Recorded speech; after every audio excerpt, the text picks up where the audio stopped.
Greetings and welcome to the HALOCAST. I'm Brad Barker, your host. Please join us each episode as we explore all of the tech, trends, and personalities that keep us safe and help get us better prepared for what's next.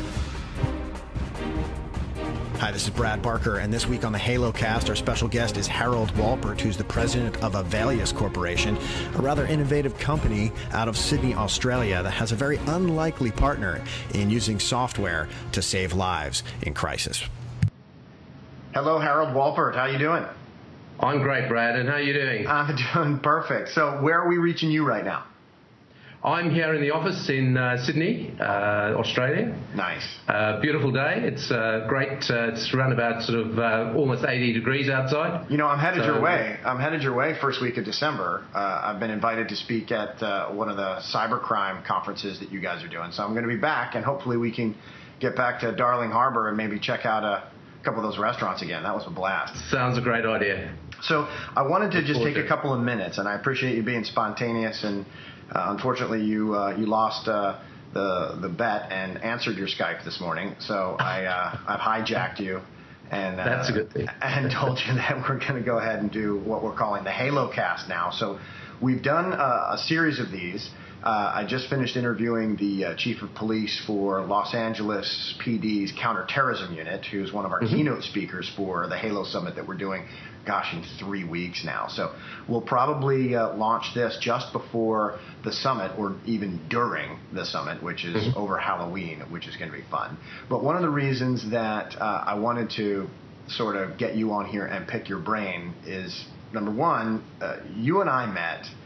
Gosh, it's got to be 2006, probably. Originally, yeah, it goes back quite a while now. Yep. So we met at the Department of Homeland Security Science and Technology Conference in Washington, D.C.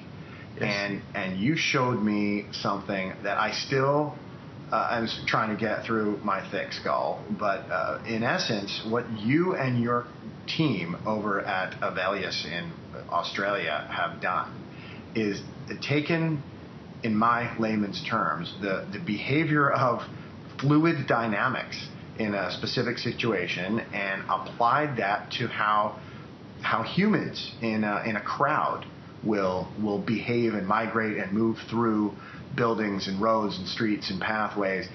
And watching your demonstration and seeing how you guys render that in a virtual environment, and how I watched, I mean, for my fragile eggshell-like brain, that was just really cool graphics and a really cool concept. But what I noticed is that all of these 50-pound brains that work for the Science and Technology Directorate at U.S. Department of Homeland Security were equally just baffled with how you guys came up with this. So can you just walk me through that process? Who were you? How did you look at this gap, try to fill it, and then say, screw it, there's no way to fill this, how do we do it, and then start a company? Show me that. Okay. Brad, as you're aware, that product is just one of our suite of products. In fact, our main products, and I'll just defer for a moment and talk about a couple of the others, because those were already up and running and established, and by providing those products to our existing customers, one of our clients who happens to be involved in major events around Sydney approached us when they couldn't find a solution for that particular problem, which was they had a major event of expecting somewhere in the order of about 300,000 people to a major event on a particular day, and needed to ensure that the preparations, it was going to be a safe and well-managed event with some of the contingencies that had to come into play.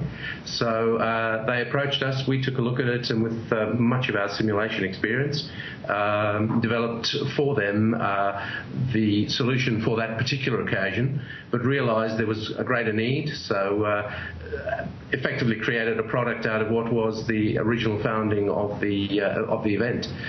So since then, a further major event was, for example, when the Pope came to Sydney, and they were expecting in the excess of 500,000 extra people in the city through the rail network on a particular occasion. We assisted them using the tool to model the effects of what that extra crowd was going to look like.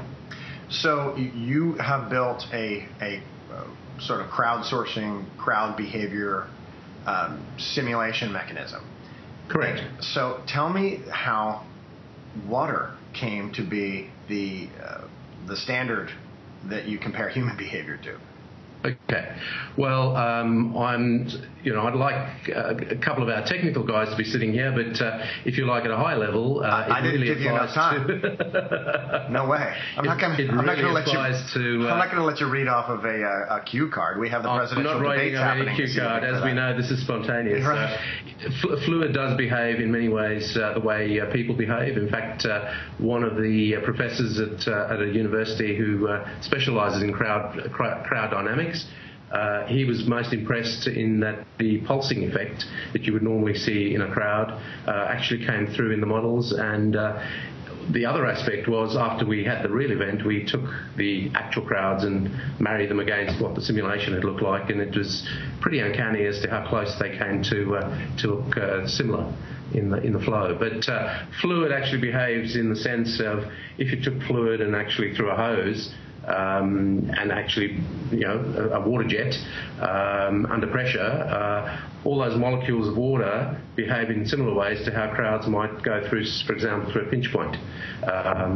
Through that pressure point of the end of the hose, the movement of all those particles would almost sort of mimic the way in which humans behave, because humans effectively at some level are really just particles.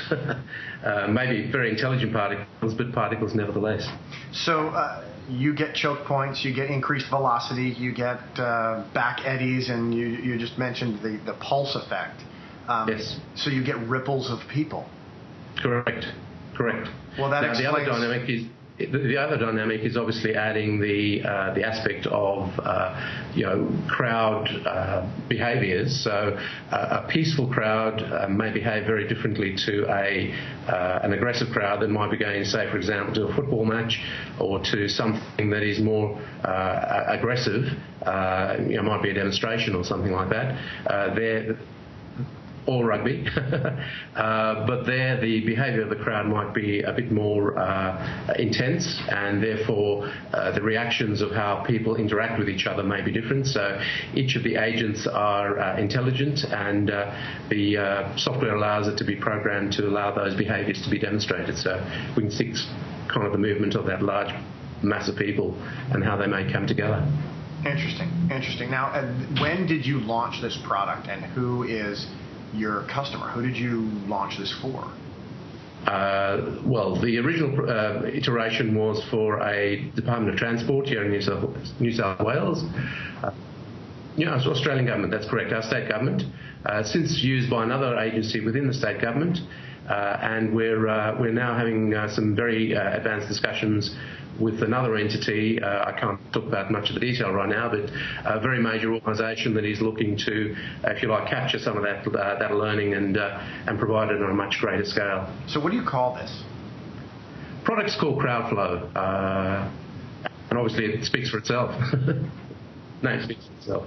Well, that kind of explains why here in the United States, when you get some of these more aggressive bands playing at these concerts, how people do stage diving into water, or crowd surfing, another water analogy. I guess I shouldn't be surprised that humans behave like water. We're a little more than 80% water anyway, and now it seems that we think like water molecules. We certainly behave like that. Really cool stuff. And I'm going to ask you to Skype me over some B-roll. I'm sure you have some visuals that you can send me that our producers are just going to cut into our dialogue here. So as we're talking back and forth, I'm sure people want to look at us, and we're both super attractive men. So, but we wanted to give them a break, and maybe as we're talking, we'll superimpose some of that CGI, or it's been years since I've seen this, and I'm sure it's evolved since the last time that we have gotten together, and I want to see what you're doing now. You've been to the United States quite a bit over the last several years. I remember one time that you had been here like a dozen times, and that's not an easy trip. Yeah. That's not an easy trip. I've done a number of trips, yeah. Second home to me. Just a little aside, even the hotel I stay at in DC, I get a Christmas card from all the staff with everyone signing their names, because I'm kind of part of the family. Because I do believe in 2009 you paid for all of their Christmas presents. Is that right? Yeah, with that many days in D.C., those hotels are not cheap along the Beltway. That's right. Not to mention the amount of time that you spend at 40,000 feet. Yes, yes. So you mentioned you've got some other stuff that you guys are doing. Not only Brad, the other aspect of our technology is really, and it's probably more of our core activities, which are around the simulation and training area of teams and individuals. Our products are Avalanche ST, which is a full-blown simulation platform that allows organisations to prepare and rehearse their teams at a large scale or small scale, from a number of one all the way up to many people playing in their roles. Customizable to each and every organisation. That tool, only just a few weeks ago, has just won a major national Australian award. It's the I Award, which is probably the largest award one can win in Australian technology. We won in the category of e-learning, which provides our product at the forefront of that space, which was great, and we're delighted. That was a fantastic win. Well, congratulations on that. Thank you. Is there a U.S. equivalent of that award? Is this like a science and technology award? It's effectively a science and technology. That's correct. It's through the Australian Computer Society and the Australian Information Industry Association, and those two are the leading kind of organisations in technology in Australia. So I'm sure there is. I haven't got the actual award equivalent in the US, but there's no doubt an award of that stature.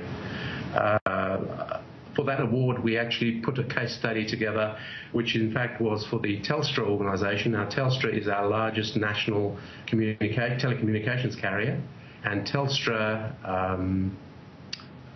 are the national providers of the Australian Emergency Alert product, which provides all Australians an announcement and an alert to their phone, and in very near future their cell phone, if they're in an area where there may be an emergency.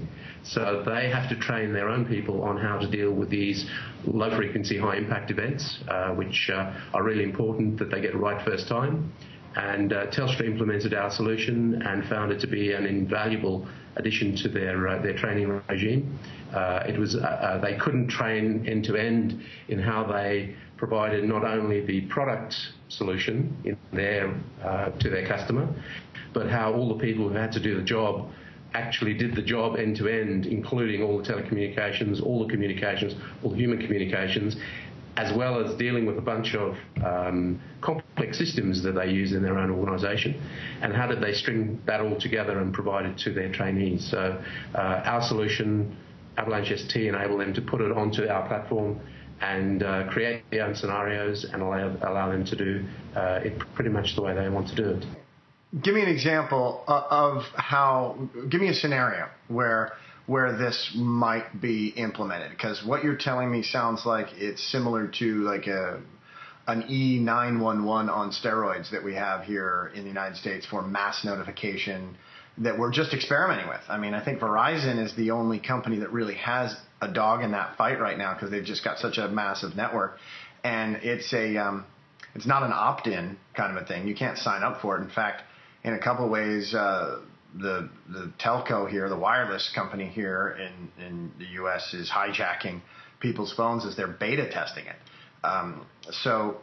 Give me a scenario how this might roll out, or what might save lives. Okay. Well, here in Australia, the federal government invested in and provided through a mechanism, a national solution that allowed every state to opt in to provide all their residents of that state the ability to provide them with information if there's a disaster. So, for example, recently in the Queensland floods, where 85% of the state was inundated, they had to get out some pretty fast messages to let communities know that their area was going to be totally flooded and they had to leave town. So they will communicate, they will push notify to people's wireless devices what's happening and where they should go. Correct. Now, that's the product of Emergency Alert. It does exactly what you've said. It pushes out a message to their telephone, and in the very near future, in a matter of a few weeks' time, also to their cell phone if they're in the area, they'll get that push message to let them know that there's something urgent that they need to address, either leave town or get indoors or whatever the case may be. So we're doing this HALOCAST here in October of 2012. When is this going to roll out, do you think? First of the year? I believe it's before the end of the year. They're doing the final kind of implementation pretty much as we speak. So you're right there shoulder to shoulder with the Australian government, and your software platform that you guys have been messing around with is really helping impact and save lives. Correct. At the moment, it's about training the people who provide the service to those end users. So it's the telecommunications provider who provides the technology backbone to the community, and what they're using our tool to train their own internal people. But there's a step towards moving that out, because the actual end users, the emergency agencies who have to invoke those messages in the local county or in the local state, they're the folks who have to be trained on how to use this emergency alert system. So you come up with the mass casualty event. We'll provide them with the means of being able to do so. So you come up with the mass casualty event scenario that they have to respond to. Or they can design their own. Sure, all on your software. On the software. The cool thing about it is they don't need anyone very skilled in being able to design a scenario, but allows everyone to engage in that exercise. Very cool. Very cool. Pretty neat. Congratulations, Harold. Thank you. So I think there's another reason that we need to congratulate you, isn't there? Didn't you just win, not win, but weren't you just nominated for the presidency of your region's emergency response group? Or I'm not quite sure what the equivalent here in the United States is, but you got something. You are absolutely correct, Brad. In Australia, we have an association called the Australian Institute of Emergency Services, and that is an association to promote the interests of those people working in emergency services, and that includes everyone from fire, police, ambulance. There's probably a dozen types of organisations that all provide emergency-related services. I, as a member of that association, earlier in the year, was invited to step up and be the state president here in New South Wales for this next 12 months. And these terms, as they go, probably will be a little longer than 12 months, but for the moment it's going to be 12 months, and we're making some good headway. We're obviously trying to win members and provide some value to those members. So, I'm looking forward to that as a bit of a voluntary piece that I put back into the community for all the good work that goes on, because they're special people and they need all the help they can get. Now, how many people are members of this association countrywide? Potentially there could be a lot more, but there's in the order of currently of about 2,500. Bearing in mind we're in a much smaller community than the US. Australia only represents about, in terms of population size, only about 8% of the size of the population of the US. So, but we've got a lot of work to do to try and kind of regroup, because it's a time where emergency workers have been very focused on dealing with emergencies. We've had probably 2 years of pretty intense activities, so we've got to kind of reclaim a lot of those members. The plan is to try and get our membership up to 20,000, 30,000 nationally, and we'll play a fairly important role in trying to do a lion's share of that in New South Wales, because we represent a very large state. We are doing a fair amount of work in Australia, as you know, and we've got a chance to connect.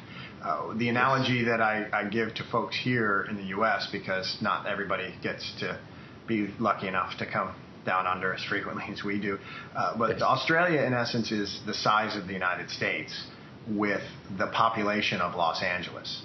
So, that's about right. Yep. So what you're saying is, with your association, that's like there being 2,000 emergency managers in Los Angeles, which really kind of creates the depth and breadth of what it is you're doing. So we're offering our congratulations to you for that. Obviously, they nominated you because of you know your stuff.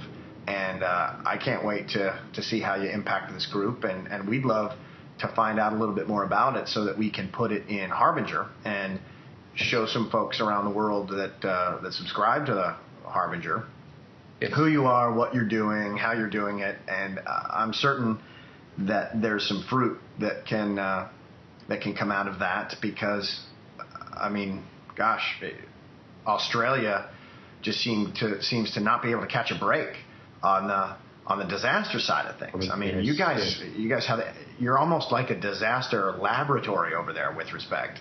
You have floods, you have fires, you're getting seismic recently. You don't have the terrorism threat that we have here in the United States, but you certainly have a lot of the mechanisms that would respond to a man-made attack in whatever the catalyst is that causes a mass casualty event. How people respond and communicate and collaborate and coordinate to increase survivability is largely the same. Yeah. And in the U.S. we've got so many different, from microclimates to completely different regions, from huge mountains to dry arid deserts and whatnot. Almost anything can happen here, but we're lucky it doesn't. Knock on wood. You guys, I mean, it happens pretty frequently. And thankfully, I think, again, going to my statistics here, most of your population lives right on the coasts. On the coastline, that's correct. About 85% of our population lives, kind of on the eastern seaboard and around that sort of eastern sector and down south. Very little in the inner part of the country. So coastal regions tend to be quite volatile.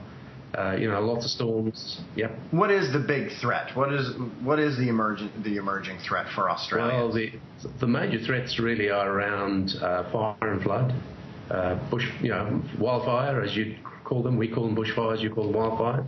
The same thing. Lots of fire and cause a lot of damage both to properties and lives in a number of situations. And you're now chairing a group that is wargaming and simulating and coming up with procedures and tactics and techniques to mitigate these risks. As part of a group, it's around kind of the learnings that go into putting those things together. That's correct. And you're developing curriculum and exercises and workshops? We are looking, there already is, there's something called the EMA, is the Emergency Management Institute, effectively. There's an actual education arm provided by the Australian government that is the official kind of learning vehicle through which learning takes place. We're not trying to replicate that. Our role is more around engaging the members of those people working in emergency services to kind of get best practice going and trying to get the cross-functional roles, because the real issue in multi-agency is different agencies have got different processes. Whatever do you mean? I've never heard that. They're all the kind of inherent interoperability issues and all those things that we all know so well. That's clearly an Australian problem. Well, I know we share those same problems. Although some of those things are perhaps being addressed, in many ways we often take a lead in taking some of those steps because we are a smaller base and are able to perhaps do those things a little quicker. Without a doubt. Tends to be that way. No, without a doubt, which is why we refer to you as a kind of as a disaster laboratory. That's a fair call. Well, we get to watch you and see what works and what doesn't. And largely the Australian citizens and the U.S. citizens, we share a lot of the same technology. We share a lot of the best practices, but you guys have the practical application. You guys provide the United States after action reports, and we get to watch in the media, and then of course when we make little trips like we've done recently and like we're going to in December and then again in 2013, we get to have a beer and discuss what really happened. And exactly. In my view, these exercises and workshops and having that discourse between various agencies, there is the interoperability at the state and local level, there's the federal oversight, and then there's what you guys do, which is part of that public-private partnership where the government's not always coming to save you. Being able to have other organizations, whether they be private industry or academia or the government itself at various levels, it really needs to be a hand-in-glove partnership. And it seems to me from what you're saying, that's the role of your association. Am I getting close? Correct. We're around trying to keep everyone together. It's if any part of that fabric breaks down during a real event, that's when real bad things happen. It's making sure that everyone's playing together and playing well. So we're here in October 2012 right now when we're recording this. What's on the horizon for Harold Wolport and Avelius and your association? What's 2013 look like for you? Correct. Well, we're very busy right now. There's lots of very exciting things happening with the technology. We're just cloudifying a lot of what's going on in our products. So making it more accessible, looking at better ways and easier ways for customers to have access to our products. So that's exciting on that front. Working with a lot of very important people in the emergency management space, and helping to facilitate a better way of them working. We don't have all the answers. Collectively, we may have all the answers, but as we're all continually learning, it's a case of sharing that learning and helping people to understand how there are better ways to do things, and also to think differently about how they could be doing things in a different way. We've kind of overturned a few thinkings on a bunch of issues, and by taking those views of learnings, people are starting to see, maybe there is a better way of doing these things. Some of the traditional ways may not necessarily be the way. And I talk there from a learning perspective, training and e-learning, for example. There may be some way better ways to do training than perhaps some of the heavyweight ways where we've got to bring lots and lots of people together into single locations. So there is a lot of opportunity to, we see some great opportunities to allow these things to happen and to facilitate these things both in the community and again in our organisation, because we're so closely aligned to, we might be a commercial entity, but we're also very aligned to the industry group. Well, the coolest thing about what you're talking about now and what I've seen you do in years past is the use of technology to simulate really bad days and then see how everybody's going to respond to those and create a scenario of real world consequences that don't really matter, because you can reset and reboot and set the scenario up again with heightened threats or different variants and different iterations. And when you train like that, people can really immerse themselves in the environment and think about what they can do. Our analogy over here is, if you have kids, do you want the kids to take swimming lessons from watching another kid or watching a video or reading a PowerPoint, or do you want them in the pool actually swimming? And that's what you're doing, in my view. And you're clearly, skirting the issue of the public-private partnership really well, and you're being rewarded for it. I mean, my God, you've got this, the #1 award for technology innovation in Australia in your space. So boom, yes. And that either before or right after the nomination to be president of this association for your state, New South Wales. So clearly, you're nailing it, Harold. And thank you. I'm happy for you. I like it when my buddies do well, and then I'll read your book and see if I can't make some of that stuff happen over here. Oh, look, the book's going to take a while, but we're building the chapters. The other thing I'd quickly like to touch, and it's only just reached my desk today, is the cooperation between our two nations. Our Department of Attorney Generals, and it's sitting here on my screen, so I'll just read a couple of lines from it, which is Australia and the United States continue emergency management cooperation. Our two nations came together. In fact, I'll give you the names of the two people. It was Roger Wilkins and Tim Manning, who's the Deputy Administrator for FEMA, who visited Australia back in August, have set up some formal agreements where the two nations will share and facilitate access to each other's training courses, conferences, workshops, other relevant emergency management information, and collaborating at a professional level on a whole bunch of issues. So, we're kind of very much brothers in dealing with the kind of issues as two nations. And while we're working at the ground roots level,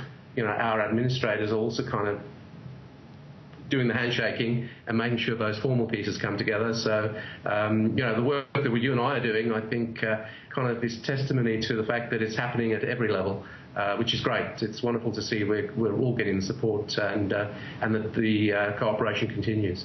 Well, I mean, Aussies and us Yanks have always gotten gotten along.